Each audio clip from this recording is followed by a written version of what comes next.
กองบัญชาการปกสเมืองสุกุมาสรุปเวียกงานป้องกันความสงบ6เดือนต้นปี และวางทิศทางแผนการจุดซุ้ม6เดือนท้ายปี2026วันที่28กรกฎาคม2026นี้กองบัญชาการป้องกันความสงบเมืองสุกุมาได้จัดกองประชุมสรุปเวียกงานป้องกันความสงบ6เดือนต้นปี2026และวางทิศทางเวียกงานจุดซุ้ม6เดือนท้ายปี2026อย่างเป็นทางการที่สโมสรของเมืองเพื่อความสงบเป็นระเบียบเรียบร้อยและความปลอดภัยให้แก่พ่อแม่ประชาชนกองประชุมครั้งนี้ได้รับเกียรติการเข้าร่วมเป็นประธานโดยทานปริญญาเอกคำไต่แก้วประเสริฐกรรมการพรรคแขวงเลขาคณะบริหารงานพรรคเมืองสุกุมาทานพันโทศรีสุขรัตนาวงศ์คณะประจำพรรคเมืองว่าหน้ากองบัญชาการปกสเมืองมีห้องเลขาพรรคเมืองบรรดาทานในคณะประจำพรรคเมืองกรรมการพรรคเมืองนายและพลตำรวจนายและพลทหารพร้อมด้วยประธานคณะกรรมการปกครองหาตาแสงเขาร่วมอย่างพร้อมเพรียงโอกาสดังกล่าวทานพันโทไพฑูรย์วงศ์ภักดีห้องหัวหน้ากองบัญชาการปกสเมืองสุกุมาได้ยกให้เห็นผลงานการจัดตั้งปฏิบัติในหลายเวียกงานวิสาเฉพาะและหม่างคดีในหอบ6เดือนต้นปี2026เห็นว่ามีคดีเกิดขึ้นทั้งหมด26ราย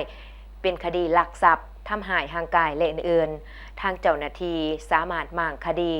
ได้ถึง23รายเป็นต้นแมนคดีทำหายห่างกายลักทรัพย์ค้าขายยาเสพติดเสพยาและทำมิจฉาจาร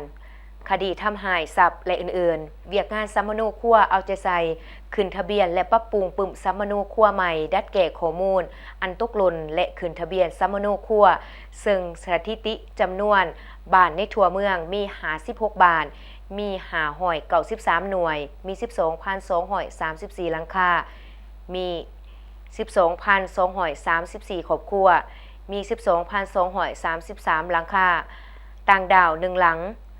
มีจำนวนพลเมืองทั้งหมด 64,830 คนหญิง 31,555 คนต่างดาว1คนชายอุบัติเหตุและอัคคีไฟมีอุบัติเหตุเกิดขึ้น15รายคนได้รับบาดเจ็บทั้งหมด39คนหญิง10คนเสียชีวิต3คนหญิง1คนตอนท้ายกองประชุมบรรดาผู้เข้าร่วมได้ประกอบคำคิดคำเห็นอย่างกงไปกงมาพร้อมนี้ทานปริญญาเอกคำไต่แก้วประเสริฐเลขาพรรคเมืองประธานกองประชุมได้เน้นนักให้กำลังปกสเมืองสุกุมาสืบต่อเวียกงานแนวคิดการเมืองให้กลมโกงมีความหนักแน่นและยกสูงความรับผิดชอบเพิ่มทวีการกวดกาลาดตระเวน